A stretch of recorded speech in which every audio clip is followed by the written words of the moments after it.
எல்லாம் செயல்கூடும் என்னாலயம்பலத்தே எல்லாம் எல்லாம் தனையத்தே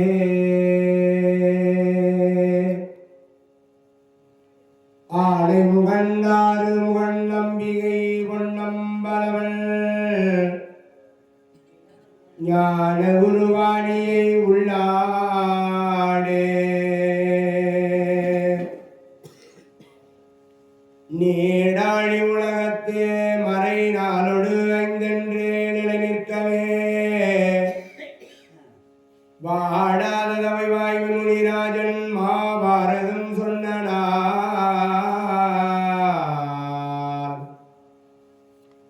ஏடாகமாமேறு வெற்பாகவும் கூறெழுத்தாளிதன் கோடாக எழுதும் பிரானை பணிந்து அன்பு கூர்வாமரோ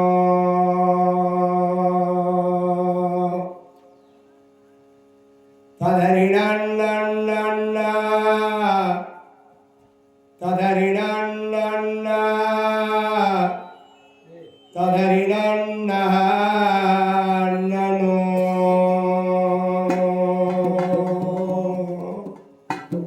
முருகார் மலர்த்தாம முடியோனை அடியார் முயற்சித்திரம் திருகாமல் விளைவிக்கும் அடையானை வதன செடுங்குந்தினை புருபோதன் முதலாய 30 முக்கோடி புத்தேரிலும் ஒரு கோடி பூத்தேவரும் கைதொழும் கோவையை உறவுண்ணுவாம் ஒரு கோடி பூதேவரும் கைதொழும் கோவையை உறவுண்ணுவாம் வானுலகம் மண்ணுலகம் வாழ மறை வாழ வான்மதரு செய்ய தமிழ் பார்மிசை விளங்க ஞானவது 5 கரம் ஒன்று விழினால் வாயானை முகனை பரவி அஞ்சலி செய்திப்பார் ஆடைமுகனை பரவி அஞ்சலி செய்திப்பார் நிறைமதி முகமென ஒளியாலே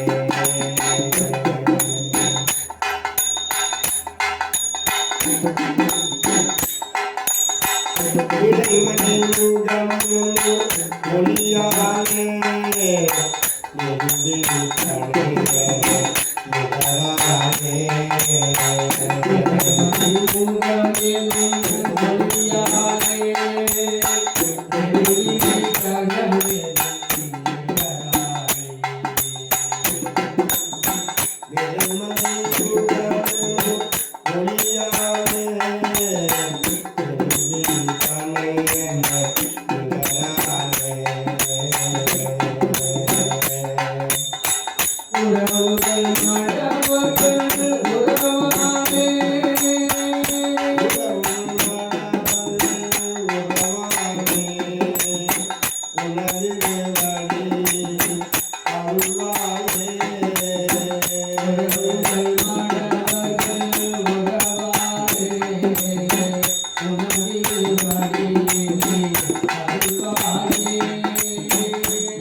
ஐந்து முகம் தோன்றின் ஆறுமுகம் தோன்றும் வெஞ்சமரில் அஞ்சலேன் வேர் தோன்றும் நெஞ்சில் ஒரு காலும் நினைக்கின் இரு காலும் தோன்றும் முருகாவென்று ஓதுவார்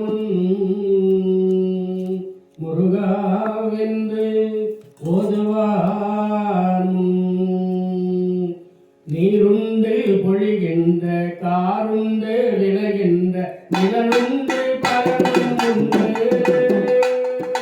நீருண்டு பொழிகின்ற காருண்டு விளைகின்ற நிலனுண்டு பலனும் உண்டு நிலையுண்டு துதியுண்டு மடியுண்டு கழிவந்த நெறியுண்டு நிலையும் உண்டு நிலையுண்டு துதியுண்டு மடியுண்டு கழிவந்த நெறியுண்டு நிலையும் உண்டு ஊருண்டு பேருண்டு மணியுண்டு பணியுண்டு துணையுண்டு கொடையும் உண்டு ஊருண்டு பேருண்டு மணியுண்டு பணியுண்டு துணையுண்டு கொடையும் உண்டு உண்டுண்டு மகிழவே உணவுண்டு சாந்தமுறும் குலமுண்டு வளமும் உண்டு தேருண்டு கரையுண்டு பரியுண்டு மற்றுள்ள செல்வங்கள் யாவும் உண்டு கேளுண்டு வந்துலக நம்பனையும் பதம் ஞானம் உண்டாயிலரசே காருண்ட சென்னையில் கந்தகோ தத்துவர் தலமோங்கும் கந்ததேவே காருண்ட சென்னையில் கந்தகோ தத்துவர் தலமோங்கும் கந்ததேவே கண்முக துய்யமணி உன்முக தெய்வமணி கண்முக தெய்வமணியே கண்முக துய்யமணி உன்முக தெய்வமணி கண்முக தெய்வமணியே நீருண்டு பொழிகின்ற காருண்டு விளைகின்ற நிலனுண்டு பலனும் உண்டு நிதியுண்டு துதியுண்டு மணியுண்டு கழிவந்த நெறியுண்டு நிலையும் உண்டு நெறியுண்டு நிலையும் உண்டு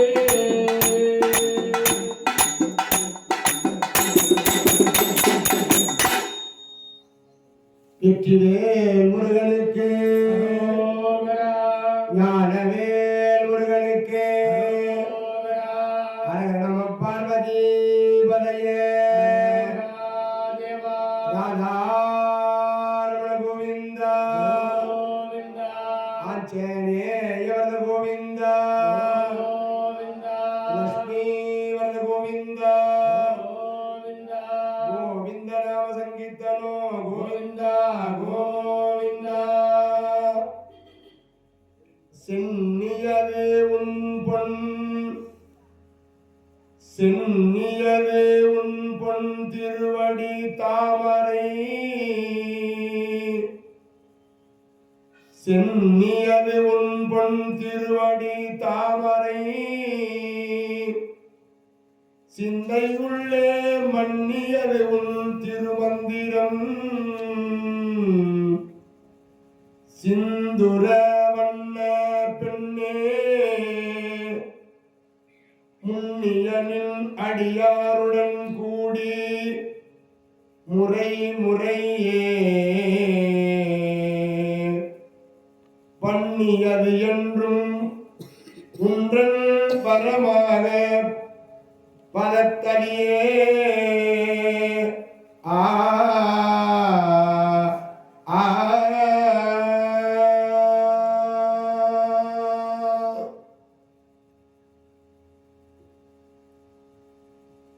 மாலோன் மருகனை மந்தாடி மைந்தனை மாலோன் மருகனை மந்தாடி மைந்தனை வானவர்க்கும் மேலான தேவனை மெஞ்ஞான தெய்வத்தை மேதினியில் சேரார் வயல்பொழில் திருச்செங்கோடனை சென்று கண்டு தொழ 4000 கண் படைத்திலனே அந்த நான்முகனே 4000 கண் படைத்திலனே அந்த நான்முகனே ஒன்றும் மறந்தறியேன் ஓத நீர் வண்ணனை நான் இன்று மறப்பேனோ ஏழை நானன்று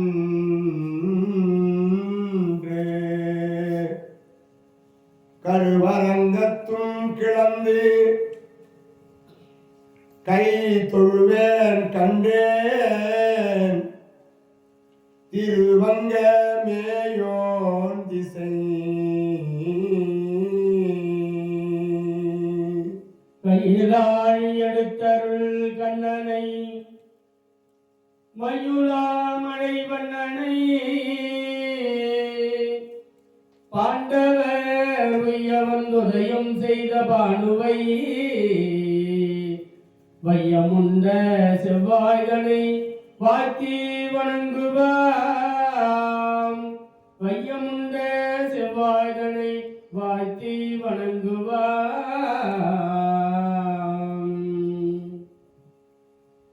அங்கி தோன்றி அழகுடை பாவையை அங்கி தோன்றி அழகுடை பாவையை தங்கி அத்திமூர் கலியும் தளர்த்தொழிலும் தேவியை எங்குமாகி இறை செய்த பாண்டவர் பொங்குமா மனை பூவையை போற்றுவோ பொங்குமா மனை பூவையை போற்றுவோ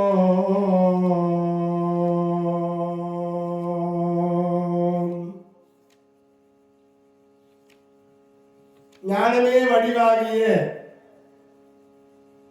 தனிப்பெரும் கருணை முருகனது திருவருளினாலும்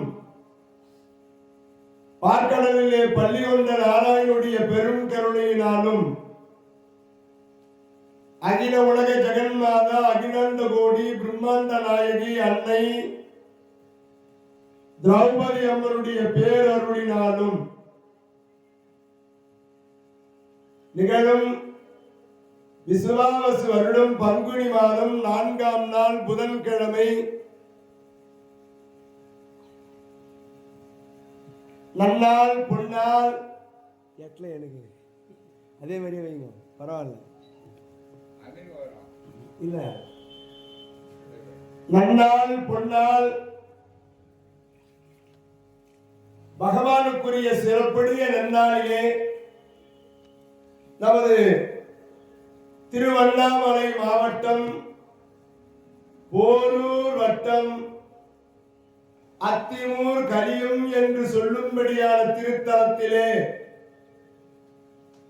எழுந்தருளி அருள்பாவித்துக் கொண்டிருக்கின்ற ஸ்ரீ பாஞ்சாலி அம்மன் ஆலய மகாபாரத அக்னி வசந்தோற்சவ விழா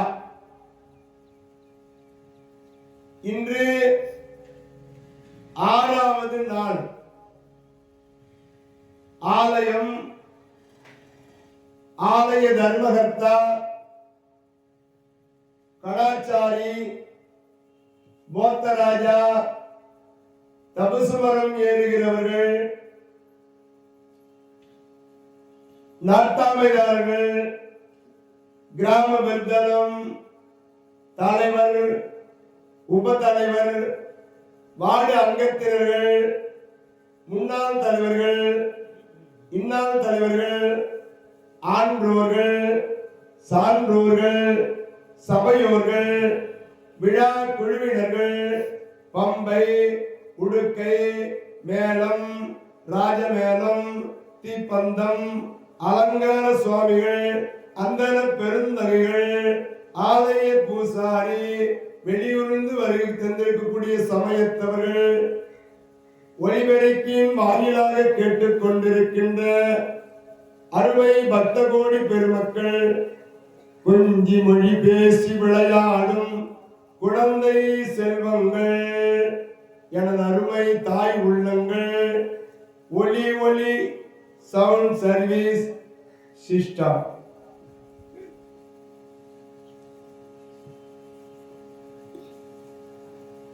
அனைவரையும் உள்ளன்போடு வணங்குகின்றோம்.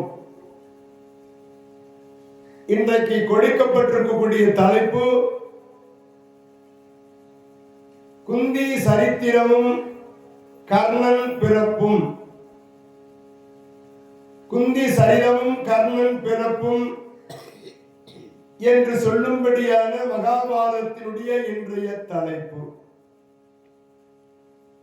6வது நாளாக இந்த மகாபாரத காவியத்தை சொற்பொழிவாக நிகழ்த்துகின்றோம். பாரதம், மகாபாரதம் 40 தலைமுறை, 37வது தலைமுறையில் வந்த அர்ஜுன பெருமானுடைய மகன் அபிமன்யு, அபிமன்யுடைய பிள்ளை பரீட்சித்து, பரீட்சித்துடைய பிள்ளை ஜனமேஜய மன்னன். ஜனமேஜய மன்னனுக்கு பிடித்தது பிரம்மஹத்திய தோஷம். இந்த பிரம்மஹத்திய தோஷம் நீங்குவதற்காக வியாசனுடைய மாணவர் வைசம்பாய முனிவரை பல்லக்கிலே சுமந்து வந்து பெரியதோர் மேடை அமைத்து அமர வைத்து படை சூழ, குடை சூழ, சேனா சயனங்களோடு, அவர் மனைவி மகுட்டா தேவியோடு கைகட்டி வாய்ப்புத்தி இந்த மகாபாரத காவியத்தை ஜனமேஜய மன்னன் கேட்கின்றான். பெரியோர்களே, வைசம்பாய முனிவர் இந்த மகாபாரத காவியத்தை சிறப்புடனே சொற்பொழிவாக நிகழ்த்துகின்றார். நேற்று என்ன நடந்தது என்பதை சிந்தித்துவிட்டு இன்றைய காவியத்திற்கு வருவோம். யமுனை நதி பக்கம் சென்ற சந்தன மகாராஜா சிறப்புடனே ஒரு பெண்ணை பார்த்தார். யோசனை தூரம் வாசனை வந்தது, யோசனை கந்தி. அவர் உடம்பிலே பரிமள சுகந்தனை வாசனை வந்தது. அந்த பெண்ணை கண்டார், காதல் கொண்டார். தாசராஜனிடத்திலே பெண் கேட்க அவர் மறுத்து விட்டார். அதன் காரணமாக கங்கை மைந்தனான தேவவிரதன் சென்று தன் தந்தைக்காக பெண் கேட்டு சத்தியத்தை கடைபிடித்து பிரம்மச்சரியாக நான் வாழ்வேன், காலம் முழுவதும் மனத்தினாலும் ஒரு மாந்தரை நான் நினைக்க மாட்டேன், இது சத்தியம், என் தாயை என் தந்தையோடு சேருங்கள் என்று தாசராஜனிடத்திலே போய் பெண் கேட்டான். தந்தைக்காக மகன் அழைத்து வந்து சத்தியவதியை தன் தந்தை சந்தன மகாராஜாவுக்கு திருக்கல்யாணம் செய்து வைத்து சிறப்பு செய்தார். பீஷ்மாச்சாரி என்கின்ற பெருந்தகை.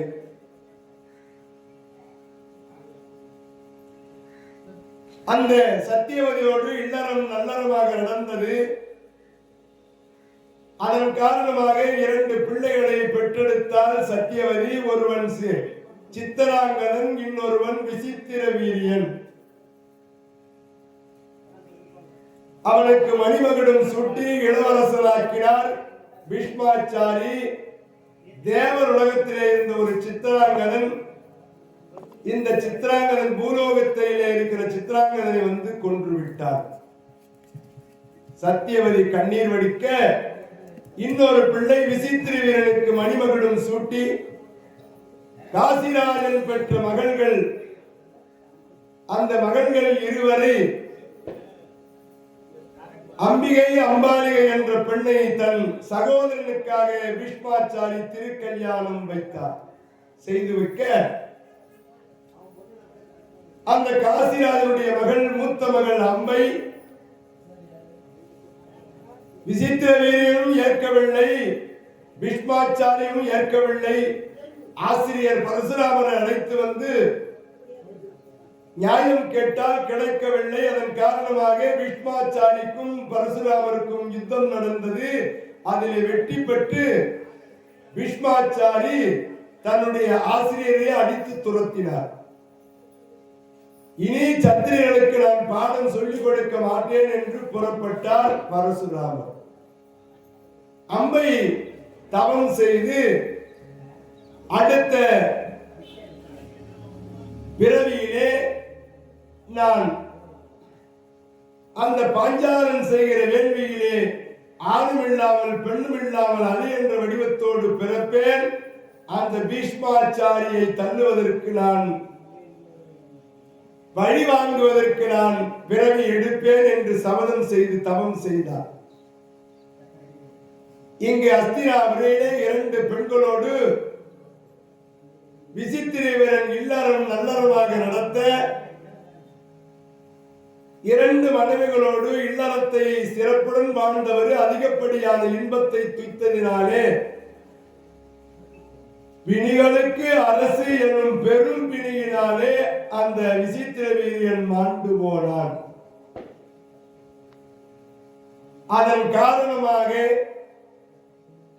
சத்தியவதி 2 பெண்களும் விதவையாக இருக்கின்றார்களே, வாரிசு உருவாக்க வேண்டும் என்பதற்காக பீஷ்மரை அழைத்து உன் கொழுந்தியானோடு சேர்ந்து பிள்ளையை பெற்றுக் கொடுப்பாய் என்று சொல்ல அவர் காதுகளை பொய்த்துக் கொண்டார். அம்மா வேண்டாம் தாய், காட்டிலே ஏதாவது முனிவர்களை கொண்டு வந்து இந்த பெண்களோடு சேர்ந்து வாரிசு உண்டு செய்யலாம் என்று முனிவ நீதிகளை சொல்லினார். எங்கோ ஒரு முனிவரை தேடி ஏன் அலைய வேண்டும்? என் மகன் சின்னஞ்சிறு வயதிலே பராசர முனிவரால் நான் படிசல் விடுகிற பொழுது என்னை பருவ பெண்ணாக மாற்றி அவருடைய அருளினாலே எனக்கு ஒரு பிள்ளை பிறந்தான், வியாதவியாசர்.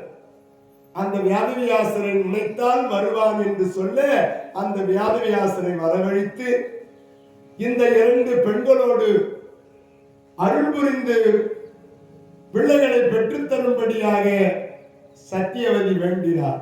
அதன் காரணமாக அம்பிகையாகப்பட்டவள் சம்மதம் தெரிவித்தவள் கண்களை 2ஐயும் மூடினார்.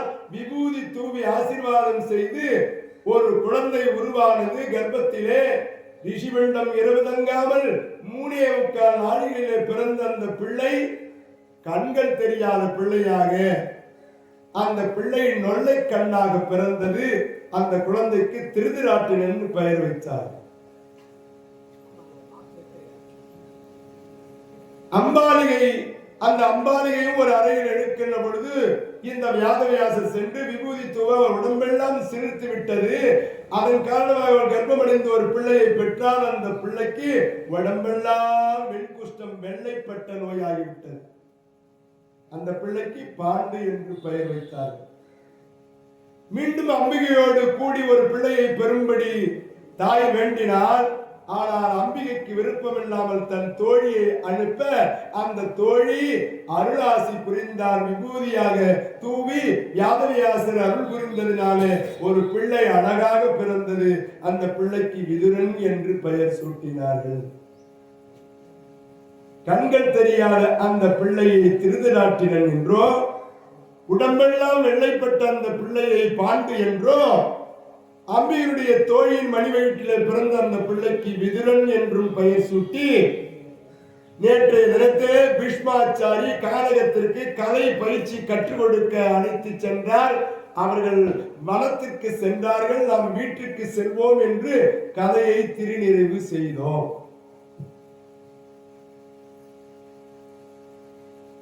இப்பொழுது சிறப்பான முறையிலே கலை பயிற்சிகளை பீஷ்மாச்சாரி தன்னுடைய தம்பி பிள்ளைகளுக்கு 3 பேருக்கும் சிறப்பான முறையிலே பயிற்சிக்கிறார்.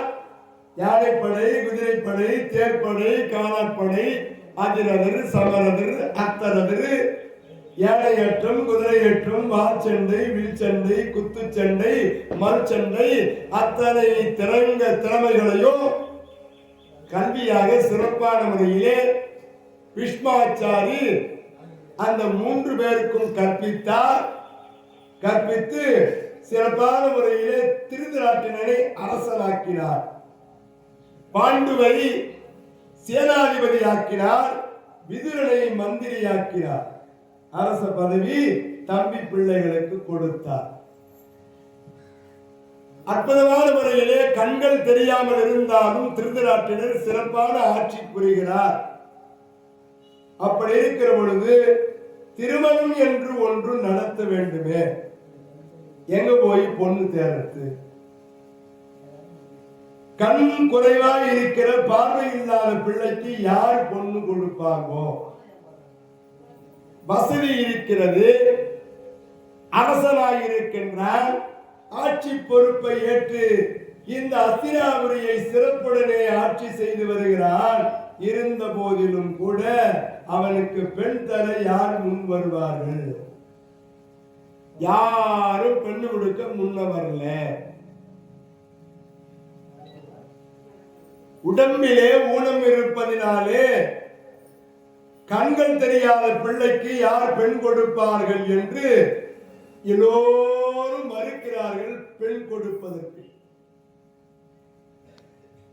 உடலில் ஏற்படுவது ஊனம் கிடையாது, உள்ளத்தில் ஏற்படுவதுதான் ஊனமா. உள்ளம் நல்லா இருந்தா போதும். ஒரு அரசன் ஏமாந்தான், ஒரு நாட்டு அரசன் ஏமாந்தான், பெண் தருவதற்கு சம்மதம் தெரிவித்தான். யார் அந்த அரசன்? ஆனதுக்கு 2 நாளும் வந்து அடி தொழ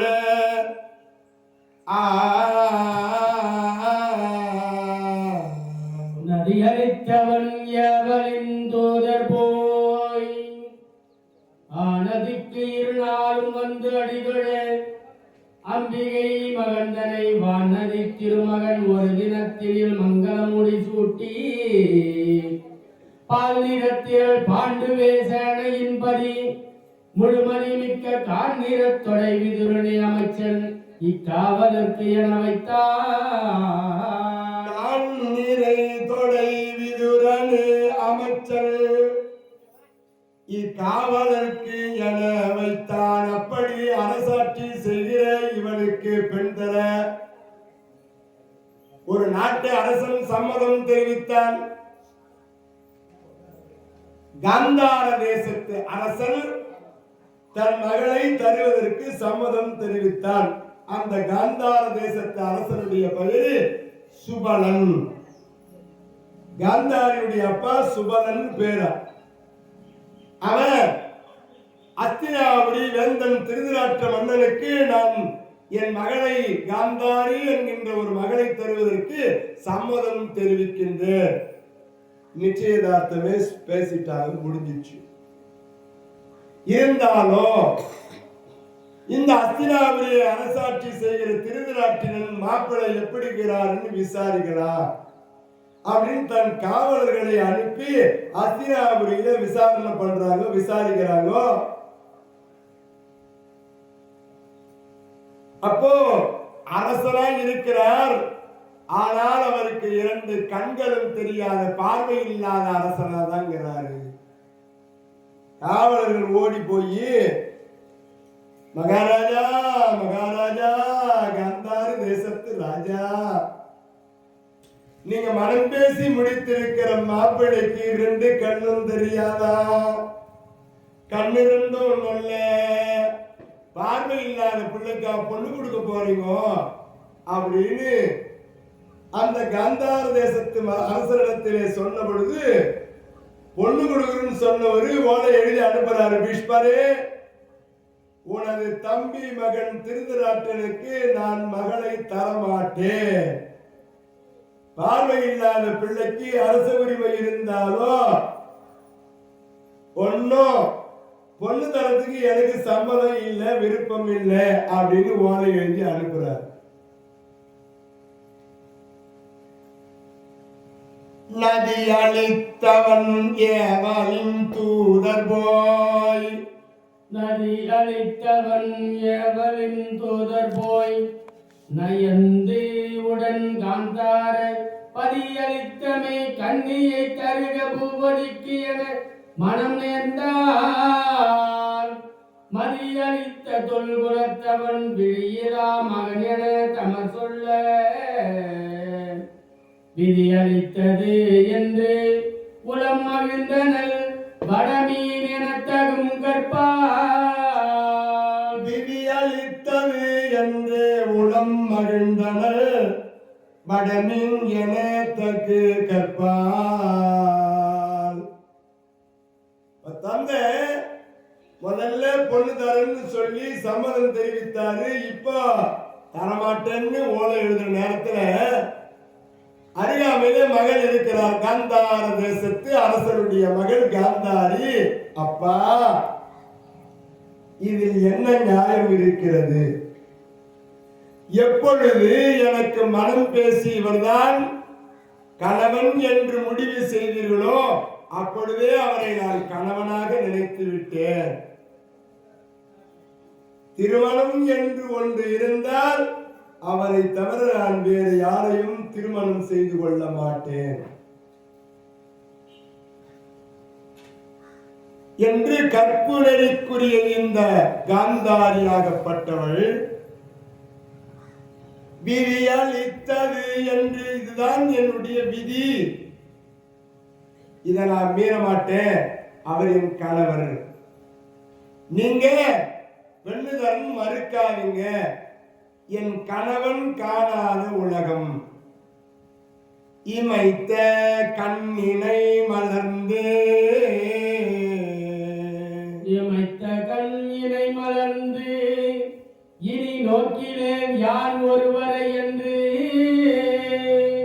சமைத்த பட்டம் ஒன்றினில் புது பெரும்பையை தந்தையும் தனையோரும் அமைத்து அருங்குல முனிவரும் மறைமுறை அருங்கடி நிலைத்திட்டார். சுமைத்தராவதி மறியவள் ரோகிணி என்னவே தொழத்தக்கார், ரோகிணி என்னவே தொழத்தக்கார்.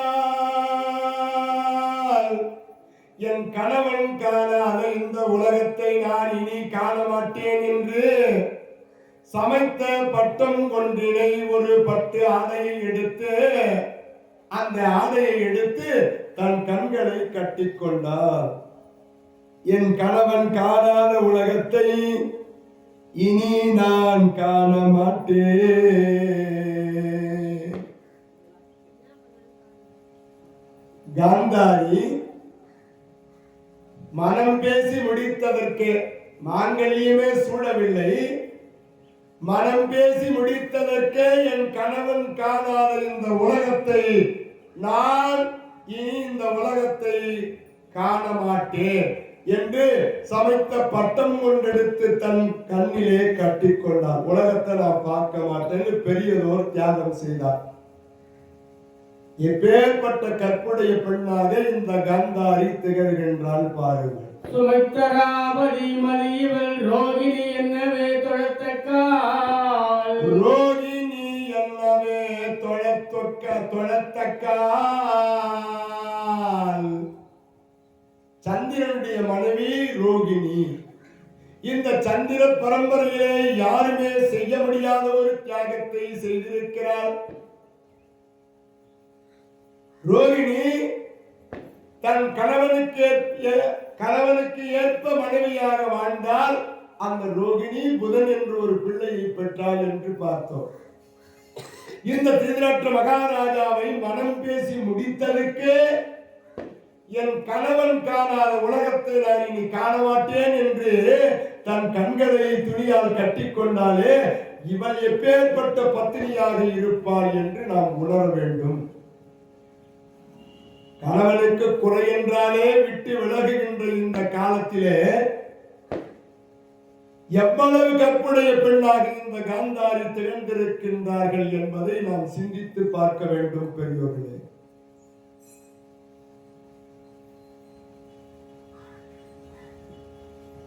மனத்தினாலும் ஒரு பெண்ணை நான் நினைக்க மாட்டேன் என்று ஒருவன் சத்தியம் செய்கிறான். என் கணவன் காணாத இந்த உலகத்தை நான் காண மாட்டேன் என்று ஒருவன் தன் கண்ணை கட்டிக் கொள்கிறார். எத்தனை பெரிய செயல்கள் எல்லாம் இந்த மகாபாரதத்திலே நடந்திருக்கிறது என்பதை நாம் உணர்ந்து கொள்ள வேண்டும். இது என்னவோ சாதாரண காவியம் என்று நினைத்து விடக்கூடாது. கணவன் திருமணம் செய்து அந்த கணவனுக்கு விபத்தினாலே கையோ காலோ கண்ணோ ஏதாவது ஒரு விபத்து ஏற்பட்டாலே வாழ்கின்ற மனைவி இனி உன்னோடு நான் வாழ மாட்டேன் என்று இன்னொரு கணவனை தேடிக்கொண்டு செல்கிற இந்த காலத்திலே நிச்சயதார்த்தம் முடிந்த ஒரு பெண் மனம் பேசி முடித்ததற்கு என் கணவன் காணாத உலகத்தை நான் காண மாட்டேன். இதை ஒரு நாள் 2 நாளா கண்ணை கட்டின் கடங்களால் இருக்குது. காலம் முழுவதும் நான் இந்த உலகத்தை காண மாட்டேன். எப்பேற்பட்ட ஒரு சத்தியத்தை அவன் கடைபிடித்திருக்கிறார். நம்ம எல்லாம் காந்தாரி மோசமானவோ பொல்லாதவோ, அவன் எம்மா பொல்லாதவனாயிருப்பான் அப்படின்லாம் சொல்றோம். ரோகிணிக்கு ஒத்தவள் என்று சொல்கிறார் வில்லிபுத்திரார்.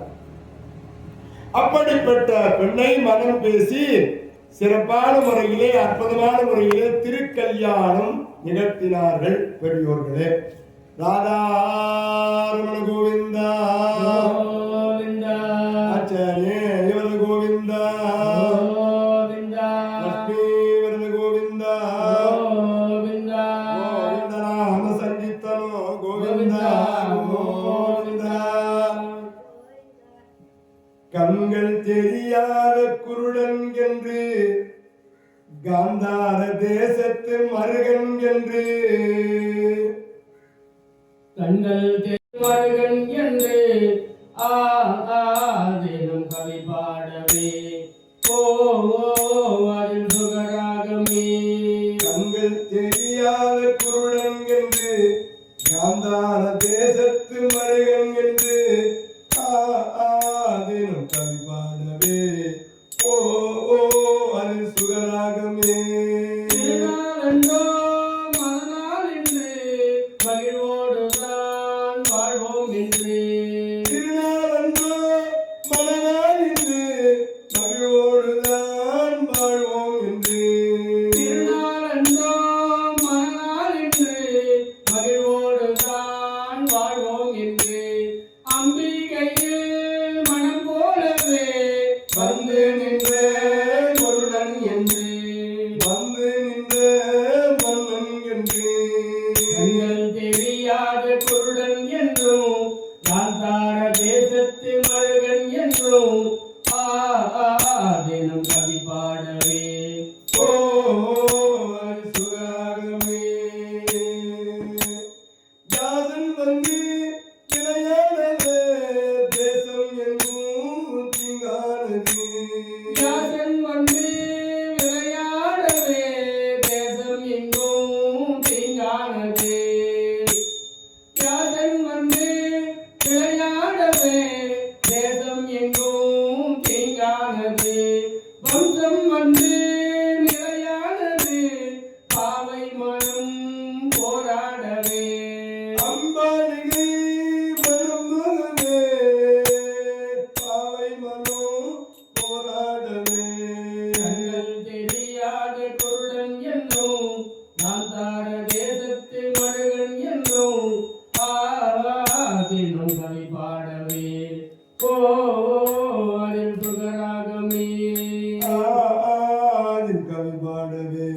வியாசன் வந்து விளையாடவே வம்சம் வந்து நிலையானது. பாவை மனம் போராடவே அம்பாலிகை மகன் தேரோடவே. பாசம் வந்து போராடவே அம்பாலிகை மகன் தேரோடவே. கோழி வந்து காதல் கொள்ள எந்தன் மனோ நேரில் இல்லை. வேண்டிட்டதே வீரன் என்று வீரன் என்னும் ஆழ்வார் ஒன்று.